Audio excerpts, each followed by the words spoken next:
Hola, amigos.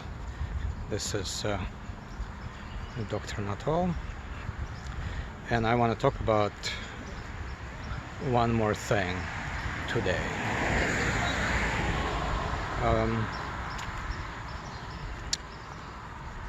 You come to a guru, a teacher, and you want to see if that's going to work out. How can you tell? Well, you know, ultimately all spiritual paths lead to being really, really happy, because frankly, what is there in life besides looking for happiness and becoming really blissful, satisfied, balanced, amazing individual that you already are inside yourself, deep inside.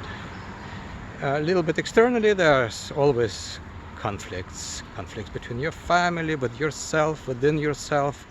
Your body wants one thing, your mind wants another thing, your emotions want something else.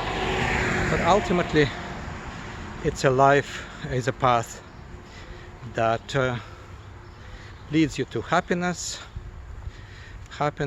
of understanding what is really important for you and what is not.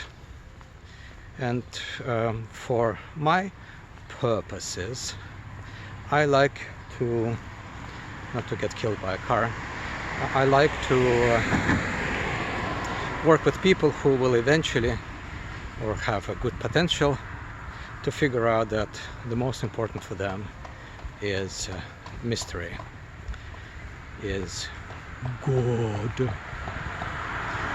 So you come to some organization that teaches about, you come to a guru. Look around and see who you see. Do you see a whole bunch of unhappy people who are trying to be happy? Do you see a whole bunch of people who are pretending to be happy when they're actually not happy? Do you see a lot of narcissistic people who really feel self-satisfied because they're on a path? Do they praise their guru a lot? It's like, you know, anytime you see someone who says, "Oh my God," this sound an omen, a sign, or what? So you come somewhere and you see people who say, "Our guru has occult powers, he can shake up the room," or "Our guru is clairvoyant, he can read your mind," or "Our guru is wow, he did this and he did that, and he is Rama, Krishna, Misha, Musha, Tot, and he's basically God." All that is wonderful, but the question I would ask of these people, what are you doing in that place? Because the glory of your guru is not your glory. The path that has been successfully completed by someone else is not your path. And the only thing that's really important is where you are, not where someone else is. So if you come somewhere and you see a whole bunch of stuck people, people who think that chanting can replace real work, who sit self-satisfied in meditation but actually don't meditate, who are into rules but forgotten why these rules are, what they are for, be careful. Another thing which is really important to understand is that anytime you have a dead guru, it's potentially almost always a big problem. The thing is, scriptures, which is basically what the testament that a teacher, a guru left, are subject to misinterpretations. Human ego is extremely devious, and we're really talking about here observing how devious is the ego of the disciples of a particular guru tradition. Usually it's pretty devious. So what happens is you need to look at this. A dead guru who left a religion which tells people to read scripture and follow it, it's very good for life coaching, but for really becoming free, a different process is required. I'm not a believer in dead gurus, as you probably have heard me say before. I really think that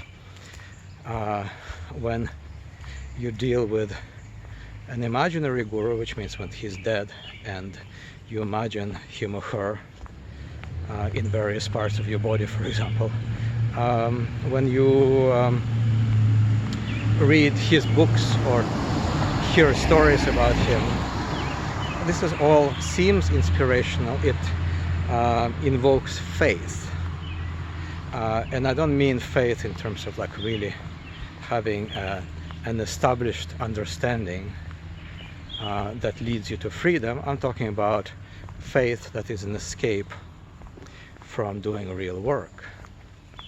When you see a lot of people like that, if you're really interested in spirituality, you really need to run. Don't be there.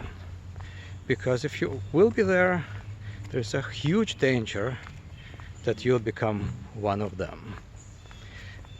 Over my some 40-some years, it's amazing how much time have passed. I've encountered many teachers, many gurus. I myself had maybe 3.5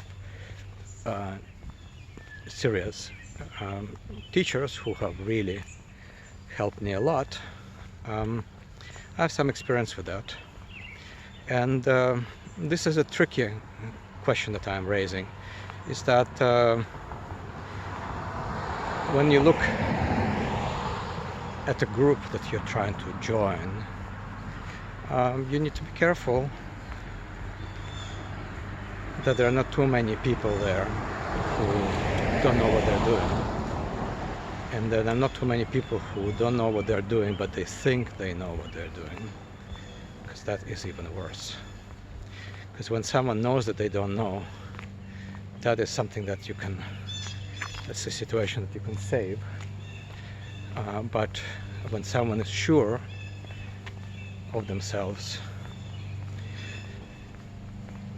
that's always a problem. So anytime you encounter a situation where there's a lot of dogmatic people who are very sure, I would become very suspicious. The flip side is that if you see light people, happy people, people not stuck on stupid beliefs, then well, that's better. Have a good one. You can subscribe to. Bye.